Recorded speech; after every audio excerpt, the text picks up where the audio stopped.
ಕಾಫಿನಾಡು ಚಿಕ್ಕಮಗಳೂರಿನಲ್ಲಿ ಗಾಳಿ ಮಳೆಯ ಅಬ್ಬರ ಜೋರಾಗ್ತಾ ಇದೆ.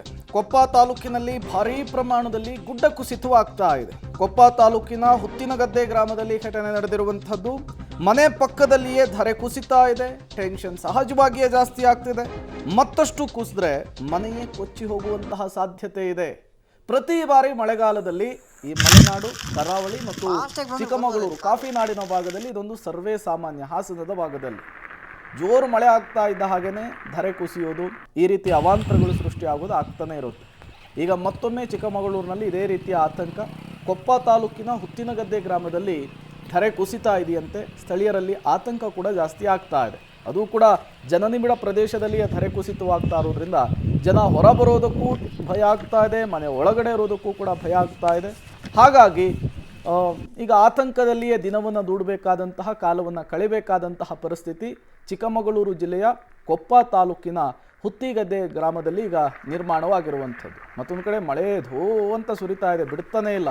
ನಿರಂತರವಾಗಿ ಸುರಿತಾ ಇರುವಂತಹ ಮಳೆಗೆ ಈ ಧರೆ ಕುಸಿಯುವಂತಹ ಭೀತಿ ಏನಿದೆ ಅದು ಮತ್ತಷ್ಟು ಜಾಸ್ತಿ ಆಗ್ತಾ ಇರುವಂಥದ್ದು. ಜನ ಟೆನ್ಷನ್ನಲ್ಲಿಯೇ ದಿನವನ್ನು ದೂಡಬೇಕಾದಂತಹ ಪರಿಸ್ಥಿತಿ ನಿರ್ಮಾಣವಾಗಿದೆ.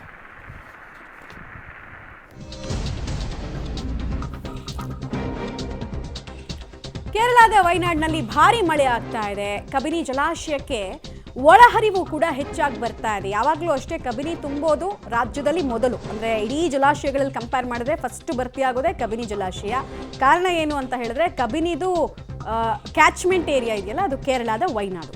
ನದಿ ಪಾತ್ರದ ಜನ ಸುರಕ್ಷಿತ ಸ್ಥಳಗಳಿಗೆ ತೆರಳೋದಕ್ಕೆ ಸೂಚನೆಯನ್ನು ಕೂಡ ಕೊಡಲಾಗ್ತಾ ಇದೆ. ಕಬಿನಿ ಜಲಾಶಯ ತುಂಬೋದ್ರಿಂದ ನಮ್ಮ ಭಾಗದ ರೈತರಿಗೆ ಅನುಕೂಲ ಆಗೋದಕ್ಕಿಂತ ಹೆಚ್ಚು ಇದರ ನೇರ ಲಾಭ ಹೋಗೋದು ತಮಿಳುನಾಡಿನ ರೈತರಿಗೆ. ಕಬಿನಿ ಡ್ಯಾಮ್ನಲ್ಲೂ ಕೂಡ ಒಳಹರಿವಿನ ಪ್ರಮಾಣ ಜಾಸ್ತಿ ಆಗ್ತಾ ಇದೆ. ಕೇರಳದ ವಯನಾಡಿನಲ್ಲಂತೂ ಮತ್ತೊಂದು ಸಲ ರಾಕ್ಷಸ ರೂಪವನ್ನು ಅಲ್ಲಿನ ನದಿ, ಉಪನದಿಗಳೆಲ್ಲವೂ ಕೂಡ ಪಡೆದುಕೊಳ್ತಾ ಇದೆ. ನೇರ ಎಫೆಕ್ಟ್ ಆಗ್ತಾ ಇರೋದು ಕಬಿನಿ ಜಲಾಶಯಕ್ಕೆ. ಕಬಿನಿಯ ಅಲ್ಲಿ ದಂಡೆಗಳನ್ನು ಮಾಡಿದ್ದಾರೆ, ಎಡದಂಡೆ ಬಲದಂಡೆ ಅಂತ. ಅದ್ರಲ್ಲಿ ಸ್ವಲ್ಪ ರೈತರಿಗೂ ಕೂಡ ಉಪಯೋಗ ಆಗುತ್ತೆ ನಮ್ಮ ಭಾಗದಲ್ಲಿ. ಬಟ್ ಅಲ್ಟಿಮೇಟ್ ಉಪಯೋಗ ಆಗೋದು ತಮಿಳುನಾಡಿನ ರೈತರು.